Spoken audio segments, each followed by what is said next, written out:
Hey, so the most frequent question that I get from women that I'm working with is how do I let go of the anger and negative emotions? And anger is also the ULA blocker that we're talking about today in the 21-day ULA challenge. So, and anger is it's one of those things that's kind of like, it's right here. And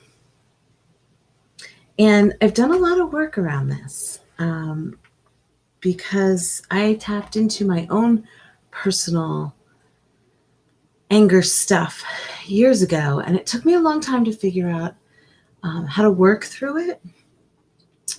But one of the most helpful books that I've ever read was Feelings Buried Alive Never Die. Think about that title. Feelings Buried Alive Never Die. So yesterday I talked about guilt, and the day before that I talked about fear, and I also talked about forgiveness. And I get emotional just thinking about it.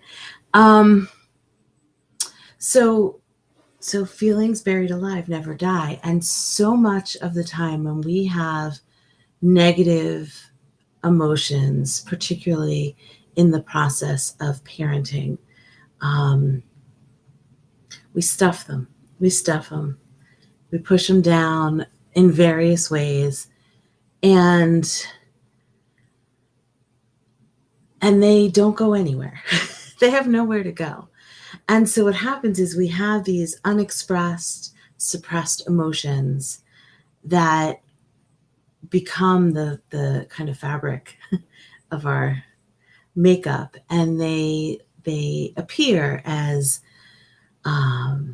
physical and emotional pain in different ways. Because we need to release them, we need to let them out, we need to feel them, we need to acknowledge them. And what happens is when there's a lot of that stuff that's repressed, we can have experiences that trigger us, and it's in this intrinsic memory, so we don't even realize what's stuffed in there sometimes, or things from the past, that even generational stuff that we may not even be in contact with. And when we get triggered, anger is usually what appears. So I have a specific experience that had occurred with one of my kids that seemed to trigger me over and over again for years. And I wasn't really aware fully of what was coming up for me. I just knew that I was getting, there was something that was coming up. I was feeling it. And I was also having all kinds of body stuff. And once I began to do some deeper work on myself, to really dig into the things that were going on with me and tapping into my emotions in different ways, I began to see this experience come up again, and was able to look at it through a different lens.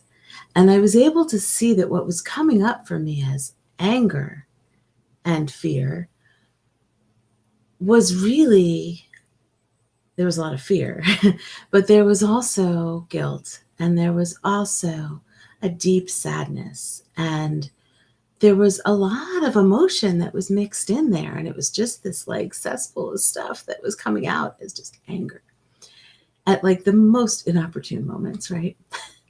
So fortunately, I found several ways. I was doing some EMDR with a therapist that was helping release some of the triggers. And I was working with aromatherapy already, but then I added in aroma freedom technique, which is a combination of psychology, aromatherapy, and neuroscience. And it's just an incredible process. It's really gentle, and it supported me in tapping into and releasing a lot of what was going on. And there's just like chipping away at the layers and letting it go. So it's been a really fascinating process, and it's allowed me to also engage in what I refer to as radical self-care. It's allowed me to let go of a lot of the like negative connotations that we have around what self-care is or what it should look like. And so I was able to release enough of the guilt and stuff to be able to tap into the self-care. And the more I tapped into the self-care, the more I began to love myself and to process, acknowledge, and release and love the emotions, regardless of what they were. And yeah, so the anger is kind of, for me, I see the anger as sort of like it's a stop sign. It's an opportunity to stop and look and be like, what the hell is happening here? Like, why am I responding this way? What's really going on? What's the underlying emotion? What's the underlying experience? What's being triggered? It's a stop sign. It's an opportunity to stop and breathe and focus and dig and do the work to let that shit go so that you can move on and focus on the future and what the possibilities are for you going forward, and not be stuck in whatever past stuff is being dredged up. So that's what I've got for you on this lovely Friday. I hope you have a great weekend. See you tomorrow.